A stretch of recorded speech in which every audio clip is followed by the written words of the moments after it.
هل ينظرون الا ان یاتیہم الملائکۃ۔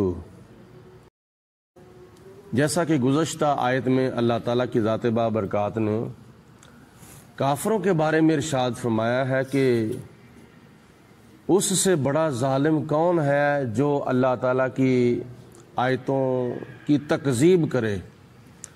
اور اللہ تعالیٰ کی آیتوں سے منہ موڑے، اور عن قریب ہم ان کو بڑے سخت عذاب کی سزا دیں گے۔ تو اس آیت مبارکہ میں خدا تعالیٰ نے ان کی طرف اشارہ کرتے ہوئے فرمایا کہ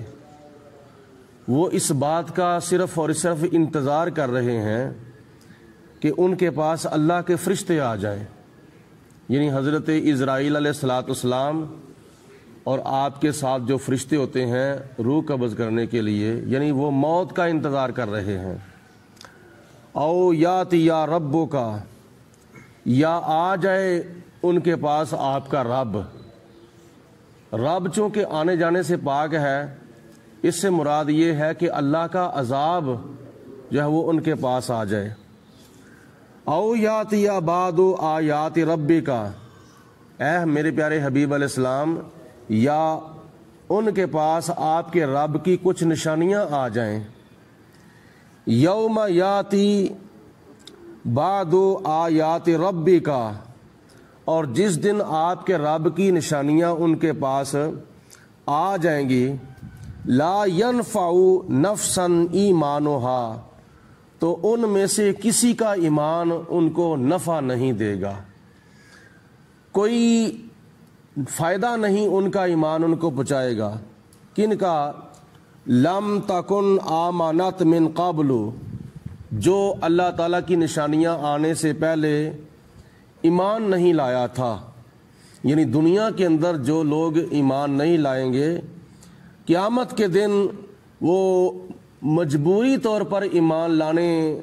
کے لیے اللہ تعالیٰ سے بات کریں گے کہ یا اللہ ہم ایمان لاتے ہیں، تو اس وقت ان کا ایمان لایا ہوا کچھ فائدہ نہیں دے گا۔ او کسبت فی ایمانھا خیرا، یا انہوں نے ایمان کے بغیر کوئی نیکی کی ہوگی، یعنی اس وقت ان کی وہ نیکی بھی اللہ تعالیٰ کی بارگاہ میں قبول نہیں ہوگی۔ قل انتظروا انا منتظرون، تو اے میرے حبیب علیہ السلام آپ ان کو ارشاد فرما دیں کہ تم بھی انتظار کرو اور میں بھی انتظار کرتا ہوں، یعنی اللہ تعالیٰ کے فیصلے کا تم بھی انتظار کرو اور میں بھی اللہ تعالیٰ کے فیصلے کا انتظار کرتا ہوں کہ خدا تعالیٰ فیصلہ کس کے حق میں فرماتا ہے۔ ان الذین فرقوا دینہم، اور بے شک جن لوگوں نے اپنے دین کو پارا پارا کر دیا، اس سے مراد یہودی اور عیسائی ہیں جنہوں نے اپنے دین کو پارا پارا کر دیا، اپنی کتابوں کو چینج کر دیا، تورات کو بدل دیا، زبور کو بدل دیا، انجیل کو بدل دیا، اور اپنے دین کا پارا پارا کرنے کے بعد وکانوا شیعاً، اور خود بھی گروہوں میں تقسیم ہو گئے۔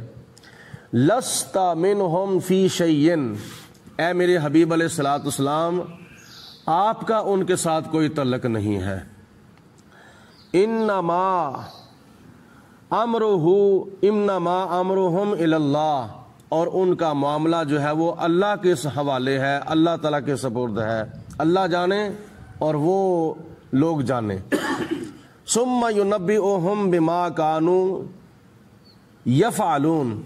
اور پھر خدا تعالیٰ ان کو قیامت کے دن سب کچھ بتا دے گا جو وہ دنیا کے اندر کیا کرتے تھے۔ من جاء بالحسنات فلہ عشر امثالھا، اور جو کوئی اللہ تعالیٰ کے پاس قیامت کے دن ایک نیکی لے کے آئے گا، اللہ تعالیٰ اس کو اس جیسی 10 اور نیکیوں کا ثواب عطا فرمائے گا۔ یعنی یہ امت مصطفیٰ کو اللہ تعالیٰ نے شرف عطا فرمایا ہے کہ اگر کوئی ایک نیکی کرتا ہے، اللہ تعالیٰ اس کو اس ایک نیکی کا بھی ثواب عطا فرمائے گا اور اس کے ساتھ 10 اور نیکیوں کا ثواب عطا فرمائے گا۔ اور ومن جاء بالسیئات، اگر کوئی ایک برائی کرتا ہے اگر کوئی ایک گناہ کرتا ہے فلا یجزا الا مثلہا، تو اس کو ایک ہی برائی کا گناہ ہوگا، اس کو ایک ہی گناہ کا عذاب ہوگا۔ نیکی ایک کرے گا تو ثواب 10 نیکیوں کا ہوگا، گناہ ایک کرے گا تو گناہ ایک کا ہی اس کو قیامت کے دن عذاب ہوگا۔ وَهُمْ لَا يُظْلَمُونَ، اور وہ قیامت کے دن ظلم نہیں کیے جائیں گے، یعنی اللہ تعالیٰ ان کے اوپر ظلم نہیں کرے گا، بلکہ خدا تعالیٰ ان کے ساتھ انصاف کے ساتھ پیش آئے گا، عدل کے ساتھ پیش آئے گا۔ یہ کتنی خوش نصیبی ہے ہماری کہ اگر ہم ایک نیکی کرتے ہیں تو ثواب 10 نیکیوں کا۔ اور پھر دوسری شرف والی بات یہ ہے کہ اگر کوئی چھوٹی سی نیکی کرتا ہے اللہ تعالیٰ اس کو پہاڑوں جتنا ثواب عطا فرماتا ہے۔ یہ امت مصطفیٰ کا ایک شرف ہے۔ قل، اے میرے حبیب علیہ الصلوۃ والسلام آپ ارشاد فرما دیں،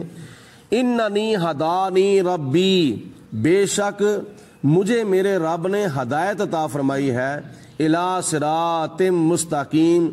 سیدھے راستے کی طرف چلنے کی، یعنی خدا تعالیٰ کی ذات بابرکات نے مجھے سیدھے راستے پر چلنے کی ہدایت دے کر دنیا کے اندر بھیجا ہے۔ دیناً قیما ملت ابراہیم حنیفا، اور دین بھی خدا تعالیٰ نے مجھے وہ عطا فرمایا ہے جو دین بڑا مستحکم دین ہے۔ اور وہ کون سا دین ہے؟ وہ ملت ابراہیمی ہے، یعنی ابراہیم علیہ الصلوۃ والسلام کا دین ہے جس کے اوپر میں چل رہا ہوں، اور وہ ہر باطل سے جدا ہے، کسی جھوٹ کے ساتھ اس کی کمپرومائز نہیں، بلکہ وہ میرا دین جو ہے وہ ہر باطل سے جدا ہے، کیونکہ وما کان من المشرکین، حضرت سیدنا ابراہیم علیہ الصلوۃ والسلام مشرکوں میں سے نہیں تھے۔ قل، اے میرے حبیب علیہ الصلوۃ والسلام آپ ارشاد فرما دیں، ان صلاتی، بے شک میری نمازیں، و نسکی، اور میری قربانیاں، ومحیایا، اور میرا ظاہری طور پر زندہ رہنا، ومماتی، اور ظاہری طور پر میرا پردہ فرما جانا، للہ رب العالمین، اس اللہ کے لیے ہے جو سارے جہانوں کو پالنے والا ہے۔ یعنی خدا تعالیٰ نے فرمایا میرے محبوب علیہ الصلوۃ والسلام ارشاد فرما دو، میں نماز جو پڑھ رہا ہوں اور جو عید الاضحیٰ کے موقع پر میں قربانی دے رہا ہوں، یہ میری نمازیں اور میری قربانیاں اور میرا ظاہری طور پر زندہ رہنا اور ظاہری طور پر وفات پا جانا، یہ سب کچھ کس کے لیے ہے؟ للہ، اللہ تعالیٰ کی رضا کے لیے۔ یعنی میں نمازیں پڑھتا ہوں تو ریاکاری کے لیے نمازیں نہیں پڑھتا، بلکہ اللہ کی رضا کے لیے نمازیں پڑھتا ہوں۔ قربانیاں کرتا ہوں تو ریاکاری کے لیے نہیں، بلکہ اللہ تعالیٰ کی رضا کے لیے قربانیاں کرتا ہوں۔ اگر میں دنیا کے اندر زندہ ہوں تو اللہ تعالیٰ کی رضا کے لیے، اور دنیا سے چلا بھی جاؤں گا تو وہ بھی اللہ تعالیٰ کی رضا کے لیے جاؤں گا۔ یعنی ہمیں نبی کریم علیہ الصلوۃ والسلام کی ان باتوں سے سبق سیکھنا چاہیے کہ ہم جو بھی نیکی کریں، عبادت کی شکل میں یا سخاوت کی شکل میں، حقوق اللہ پوری کرنے کی شکل میں یا حقوق العباد پورے کرنے کی شکل میں، تو ہماری جو نیت ہے وہ صرف اور صرف اللہ تعالیٰ کی رضا حاصل کرنے کی نیت ہونی چاہیے۔ لا شریک لہ، اس کا کوئی شریک نہیں، جس کے لیے میں سب کچھ کر رہا ہوں اس رب کا کوئی شریک نہیں، وہ وحدہ لا شریک ہے۔ وَبِذَالِكَ أُمِرْتُ، اور مجھے اس بات کا حکم دیا گیا ہے،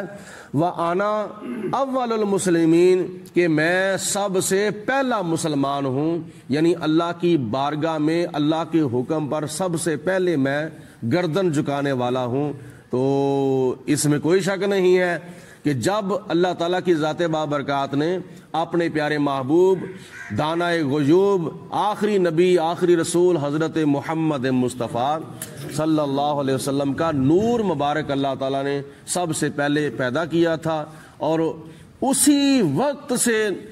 نبی کریم علیہ الصلوۃ والسلام اللہ تعالیٰ کی بندگی کر رہے ہیں اور قیامت تک کرتے رہیں گے۔ یہ نبی پاک علیہ الصلوۃ والسلام نے سب سے پہلے اللہ کی بارگاہ میں سر تسلیم خم کر دیا تھا۔ قل، اے میرے حبیب علیہ الصلوۃ والسلام آپ ان کو ارشاد فرما دیں، اغیر اللہ ابغی ربا، کیا میں اللہ کے سوا کوئی اور رب تلاش کروں؟ میرا رب تو ایک ہے، وہ وحدہ لا شریک ہے، تو کیا تمہارے کہنے پر میں کوئی اور اپنا رب بھی تلاش کر لوں؟ وَهُوَ رَبُّ كُلِّ شَيْءٍ، حالانکہ جس رب کو میں مانتا ہوں وہ رب ہر چیز کا رب ہے، ہر شے کا رب ہے۔ وَلَا تَكْسِبُ كُلُّ نَفْسٍ إِلَّا عَلَيْهَا، اور جو بھی کوئی کیا نام ہے عمل کرے گا وہ عمل اسی کے اوپر ہوگا، یعنی وہ اس کا خود ذمہ دار ہوگا، نیکی کی ہوگی یا بدی کی ہوگی۔ وَلَا تَزِرُ وَازِرَةٌ وِزْرَ أُخْرَىٰ، اور قیامت کے دن کوئی بوجھ نہیں اٹھائے گا کسی اور کا بوجھ سوائے اپنے